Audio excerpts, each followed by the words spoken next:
just thinking about that, like I I couldn't do it.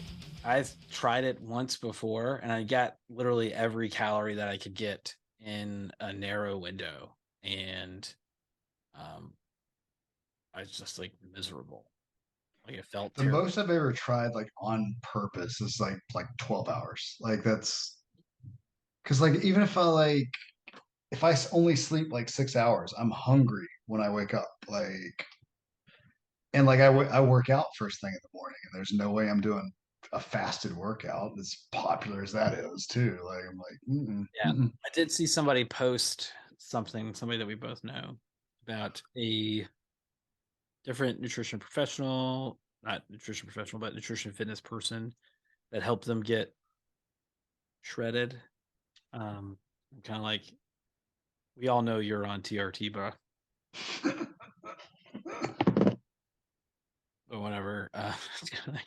If I was on hormone replacement therapy, I probably could get really shredded really fast too. Just a few weeks. It's- Right. Not like like yeah, that's what the but post is. The post is like, it's yeah, I've only been doing this for a few weeks. It's like you haven't right. been doing that for a few weeks. Come on. um, but in their post, it had a picture of what must have been the guide and plan, and it had fasted cardio as part of the plan. Oh, like it I was kinda just like, "No, no, no." as soon as I see fasted cardio, I'm like, I'm done. Like I'm not listening to anything else you say. Like I always use the analogy like it's fueling a car. Like Yeah, you've got to put gas in your car. Like I can't go, I'm fasted driving down the interstate. Like right, right. So, that's hard and that's challenging, right? But let's say, for the sake of what we're talking about, let's say that you did it, what would you consider, like, a sign that it was working, that it was successful? I mean, I think most people do it to like quote get shredded. So like if a reduction in body fat, like I mean, I think that's the only reason I would try it. Want to keep on it is to go on a cut and reduce body fat. Like I don't think anything else is going to be a successful measure with that. Yeah. At least for me personally. Yeah, I agree with you. I guess like increased like blood glucose levels. Like I know some people like, hey, it's like better, for pre-diabetics or whatever. Like so maybe that if that was my goal, but like everybody I know that does, it's like, oh, it's because I'm trying to lean up. Or but it's like people that are like trying to lean up and trying to put on muscle mass at the same time, like because there's so much misinformation. So Yeah, just, it's probably not gonna work out well for you very just like if I'm lifting like I'm lifting now, like I'm lifting 6 days a week right now, which is insane unto itself. And that's the reason it's only a 6 week program. Uh, but like because that is not sustainable. But like if I'm only eating 8 hours out of the day and like not eating breakfast when I'm working out at 6 a.m., like screw that. Like, Yeah. You'll at least go through the motions of working out. You may not actually right. like Like it's bad enough where like mornings like today where I was tired, didn't quite want to get the workout in, but like at least I had enough caloric energy in me. Like I can't imagine if I was like, oh, I didn't sleep great and I'm powering through this workout. Oh, and I have no caloric energy in me in the last 8, 12 hours or whatever. Like, it's one of the things that I frequently ask clients to do, is if you are thinking about success, it's not the number on the scale. Like, forget the scale. We'll use it as a tool, but it's not going to be a measure of our success. Um, Success happens in the work that is applied. So when I think about trying to find a specific, setting a SMART goal, like a specific measure of success, often it's going to be something that is actually more subjective and not an objective measure. absolutely. And like I posted it on the Facebook page a while back, like reading Atomic Habits, and it's nice because it's just a nice little way of like solidifying, hey, teach myself and my clients is like, hey, there's actually literature out there that that backs that up. But like to me, yeah, a lot of times it's the habits. Like it's not just that end goal of like, okay, like all right, our goal is to lose weight. Cool. Like, all right, step on the scale every day. What if we're not losing weight? Well, hey, like you've built a habit where you're doing 30 minutes cardio every day. You're lifting 3 times a week. Like, were you doing that 6 months ago? No. Like that's friggin' impressive. So yeah, I think that's a huge measure of success that it's now I have it now part of your lifestyle. Right. And the one of my favorite things to do, and listening, think about doing this with yourself. You can also do it with your significant other. It might help improve your relationship even some. But look in the mirror. You wake up, get done with your morning routine, look in the mirror, looking at yourself. What 3 things do you like about yourself? You have to say it's got to be 3. It has to be things you like. You could ask your significant other or partner and ask them to be specific. Ask them to be truthful and honest. Over time, if you've applied yourself in the gym with your nutrition, you're improving, like not in the gym, but just your nutrition fitness. If you've applied yourself, those 3 things are going to change to something different. What's the scene in Cool Runnings? That's what just made me think of that, where he's standing in the mirror, is like, I'm one bad mother who don't take no crap off no one. Is that yeah? Like that's so, so there you go. There's 2 things I like right there. I'm one bad mother, and I don't take crap off no one. So there you go. Just got to add one more, and we're set. Yeah, and that might still be the same, but legitimately speaking, it probably after a couple of weeks, a couple of months of application, even though you might still be one bad mother and not taking any crap off of anybody, you might say, now I've noticed this new muscle line. I have a greater shadow on my bicep. I have um like my smile is bigger. My cheeks are a little bit leaner. Like your different things that you're seeing are kind of more of a subjective measure because you can't objective you could, but most people aren't gonna objectively measure the thickness of their cheek, right? But Right. um most you're gonna start noticing those kind of things.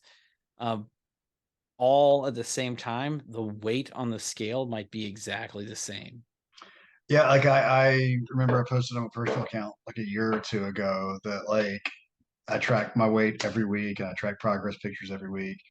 And I literally there was like a 2 year window where I was the exact same weight and looked completely different because it was different body composition.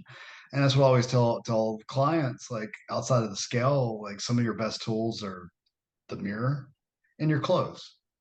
Like if you're the same weight and then like all of a sudden like, oh, my pants are so much looser, like something's working. You're doing something right. Like use that as a humongous win.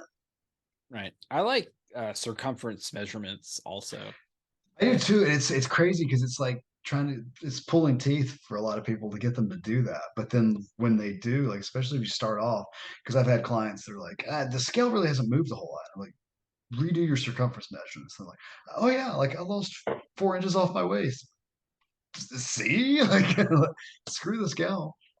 I was thinking about it. I'm probably gonna uh end up actually doing it here in a little while, but um going through and taking a bunch of not just pictures, but measurements and different kind of things. Like we have skin fold calipers here somewhere, which are definitely not accurate, but having them under the same circumstances can be precise to where you can track it over time. Um, so that can be a kind of more an objective tool. But I feel like the most things that people are going to see are things in the mirror, what other people say about them, what other people notice about Yeah, I them. always say that too. Like it's always great because you see yourself every day. Like when people don't see someone for 2, 4, 6 weeks beyond, like, and they're, oh God, you've lost weight. Like that's all, and it's always like such a good feeling too because I've appreciated that. Like when I was bulking up, like, people like, oh my God, like you're looking jacked. I'm like, yeah, thanks. Like appreciate it. Like, it's the best kind of feedback you can get. Yeah. Saw Matt's post the other day about uh, from it's an unusual perspective, but the thing that I took from it, it was from a clip of the Always Sunny in Philadelphia uh, podcast where he's talking about that. Um, he was so angry at Yeah, it's Glenn Howerton who, yeah, Dennis on the show that, yeah, to the Juilliard, yeah, and the feedback you would get from teachers there. right. So a long time ago, um, when Matt and I wrestled more frequently together, we were often told that what we were trying to do wasn't going to work.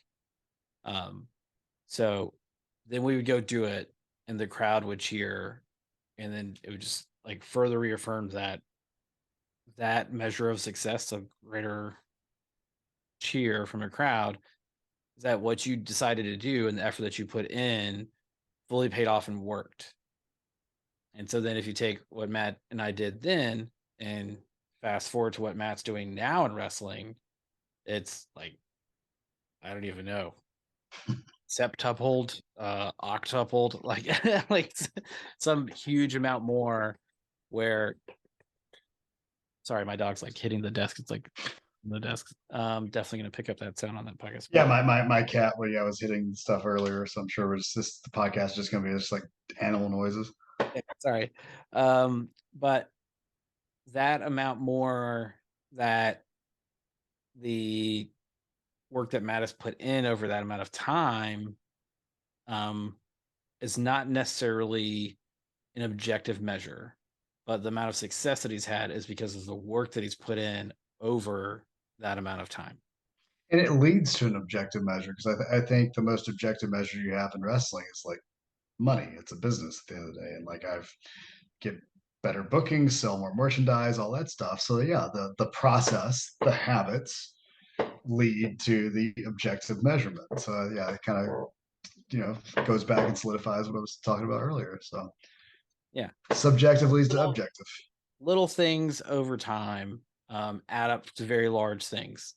And it's the joke, Rome wasn't built in a day, but they laid bricks every hour. Right. So, And like it kind of goes back to what I was told years ago, and it took me forever to get used to it. Going back to wrestling too, it's enjoy the process mhm, because I've always been so goal oriented. I think like a lot of people, where it's like the process wasn't; it was the outcome is what I cared about, not the process. Like the end justifies the means. Like I hated every bit of the process until I got the outcome. Then you look back, you're like, no, the process is the fun part. Like the going and working out every day, the tinkering with your diet, like creating these sustainable habits. That's the fun part that happens to lead to, oh God, look, the scale moved. Look, my clothes fit better. Look, everybody's telling me I look better. That's the fun part. yeah. And I think that's the biggest measure of success that people miss is that they only want to see, especially in what we're doing with nutrition and fitness coaching, they only want to see a scale change. And there's so many other ways to measure your success. And also that the success is over time. And there are plenty of times, like when we set long term goals, when we think about long term goals, you break that down to smaller goals that are also achievable. Even if you do not achieve the goal, you learned something during the attempt. Like if you have never failed, then you've likely never grown. Right. Yeah. Failure is like the greatest teacher. Like you're like, okay, let's go back to the drawing board and figure it out. So if you didn't achieve your goal, even if it's a short term one, what do you need to do to help you get to the next short term goal? Do you need to reset the goal to be something different? And then thinking down the road with your greater long term goal, what about that goal needs to change? Or does it need to change? Can it still be the same? You can still achieve it. You just have to make some tinier changes along the way. Um, and that's where we come in. That's what we do with people all the time. As far as the nutrition and fitness coaching, we provide the support and accountability that people need to help them achieve those small term, short term goals while also working towards their long term goals. And if there's anything that needs to change along the way, we help you come up with new things that need to help get you there. Yeah, sometimes it's nice to have an outside set of eyes. Just like again, when people say, "Hey, you're looking good," a lot of times you don't realize the progress you've made. You don't realize the habits you've established, and we're here to help and help you with that. Yeah. So go on over to franchisenutritionfitness.com, sign up for your free meet and greet today to go ahead and get started, and let us know, what are some other ways that you measure success? When you think about success for you, what does that mean? Hit us up on all the social media accounts that we're on.